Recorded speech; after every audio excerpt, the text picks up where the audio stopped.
This 70-year-old slimmed down by putting this ingredient in her coffee every morning. Although coffee has its origin in Ethiopia and the Arabian Peninsula, it is no secret that it is one of the favorite drinks of the Western world, and its consumption is widespread in Europe and throughout America. Its main compound is caffeine, a psychoactive drug with important effects on our nervous system and, currently, has been the subject of numerous scientific studies. Coffee also promotes cardiovascular health. In addition to these benefits, coffee can significantly stimulate weight loss and increase metabolism. If you prepare it in the following way, it can be very beneficial for weight loss.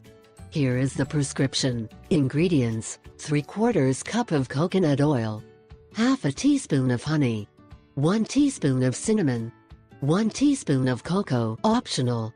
Preparation: you should start mixing all the ingredients until finely mixed and then pour the mixture into a cup with a lid. Then you should add 1-2 tablespoons of the mixture in your morning coffee when it is still hot. Stir for a few seconds until it dissolves and enjoy a rich coffee and at the same time lose weight.